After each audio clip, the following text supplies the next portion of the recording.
Asante. Mimi naitwa Boniface Anyisile Kajunjumele Mwabukusi.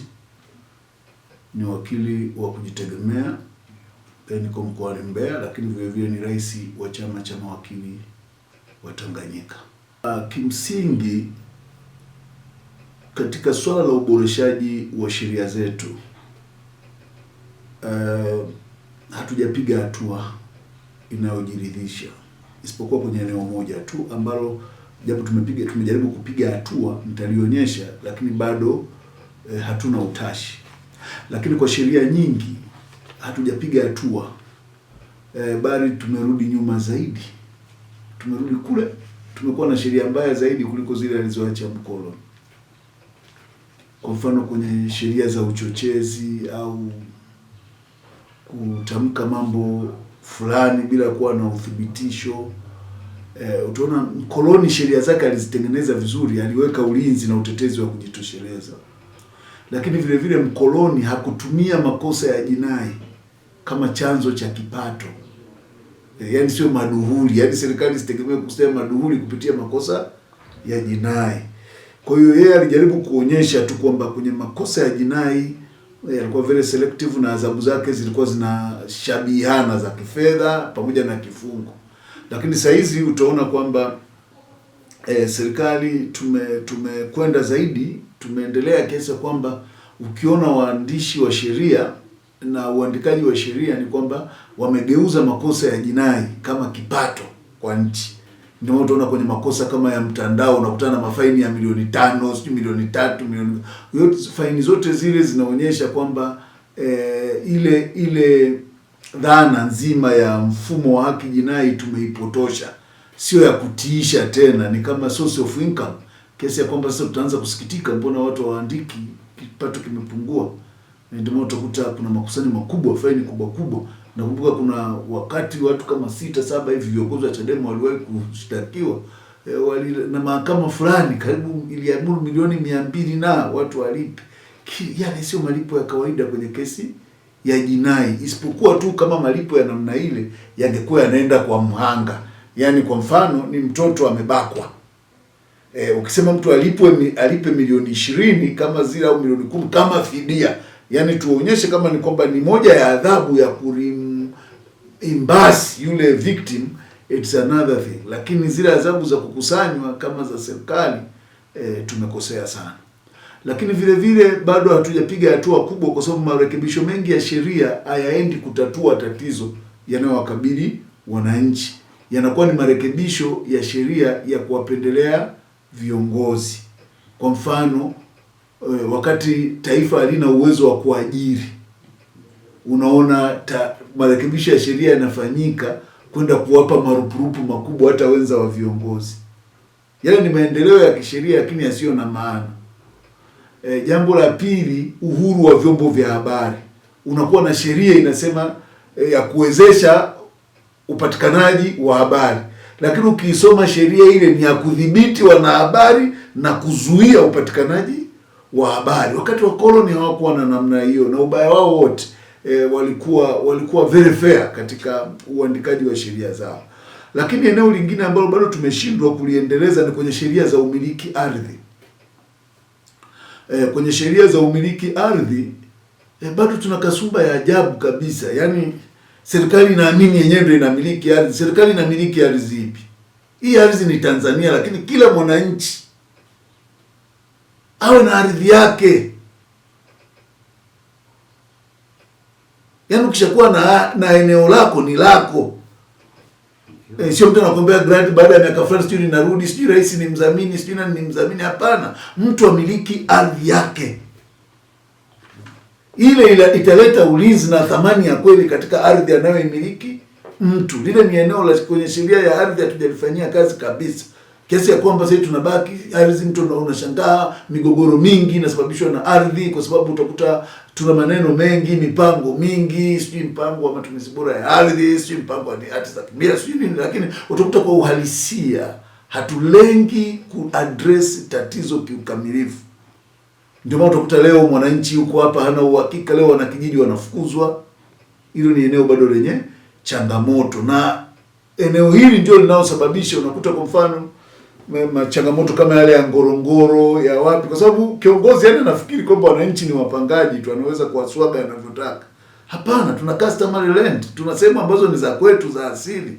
Mimi huwezi kuniondoa kwenye ardhi yangu ya asili uniambia unaenda kunipa sijui granted title. Kwa nini uniondoe kwenye ardhi? Kwa sababu mimi mfumo wangu wa maisha, mfumo wangu wa kiuchumi, mfumo wangu wa kimila, mfumo wangu wa yani ile connection yangu ya utambulisho iko kwenye ardhi yangu na mahali nilipozaliwa. Kwa nini hatulindi hiyo haki? Hayo ni maeneo ambayo hatuja legislate kwa sababu ya copy and paste. Copy and paste sehemu nyingi. Tuna copy masheria ya watu, tuna duplicate.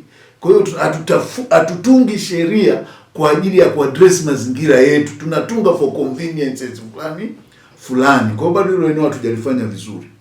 Eneo lingine ambalo hatujalifanya vizuri kisheria ni sheria za ulinzi wa watu wanaojihusisha na mfumo wa haki.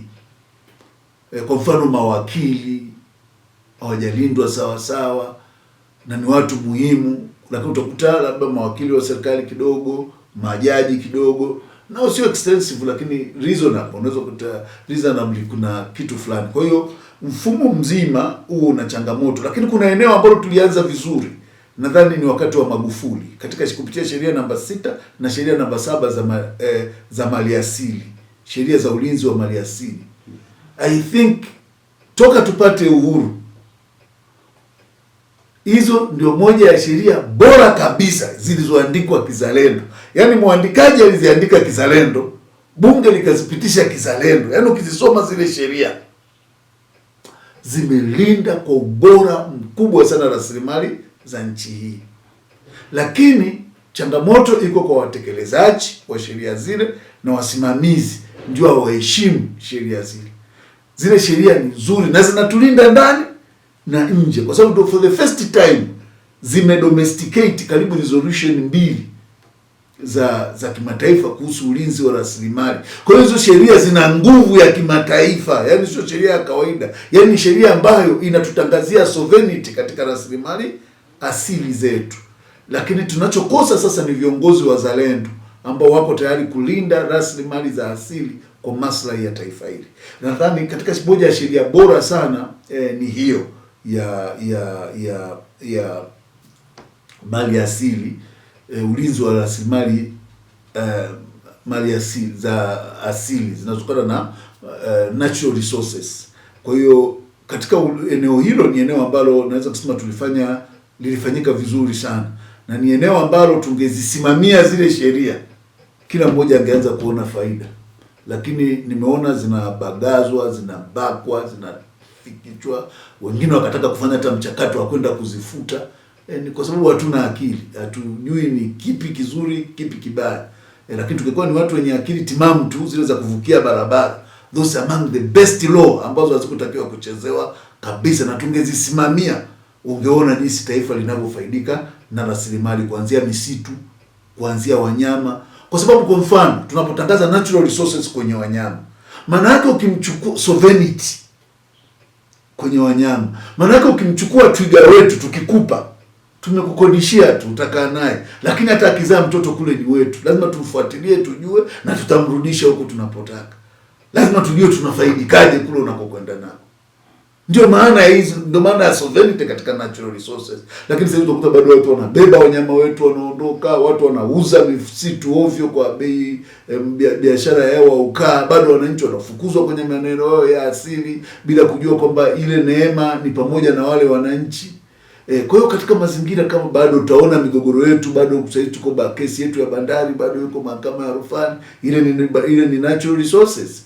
Na wanataka kufanya uhuni wa kutaka kufanya mabadiliko ya sheria, jambo ambalo kwa kweli tusingekubali. Niseme kabisa tusingekubali. Kwa sababu ni kutaka kuhalalisha tu wizi wa rasilimali za nchi. Kwa hiyo nataka kusema kwamba tulikuwa na sheria ambazo zinalinda vizuri sana hususan rasilimali za Tanganyika. Kwa hiyo ni moja ya the best law ambao kwa kweli wale bunge walilolipitisha na wale walioiandika waliitendea haki taaluma yao na walitendea haki taifa. Hatuna tunachowadai wale walioandika, hatuna tunachowadai. Labda ungetusaidia kufafanua baadhi tu ya maeneo hiyo sheria inasema nini? Ndio hiyo nilisema. Kwa mfano ile sheria inaweka ulinzi wa natural resources, kwamba rasilimali asili zote lazima zimilikiwe na taifa, zimilikiwe na nchi. Kwa hiyo eneo kama bandari lile huwezi ukampa mtu. Kwanza ni ukosefu tu wa utashi na akili. Wewe bandari unamweka mtu, unashindaje kuendesha bandari? Tunashindwa kuendesha kwa sababu tunachagua watu ovyo wasioweza kuwajibika. Kwani tunampa mtu sehemu muhimu kama zile ambazo kama basi ni hisa hatuwezi kuendesha, tuzipeleke kwa umma. Maana yake unachukua makampuni ambayo wananchi wanahisa mle ndani.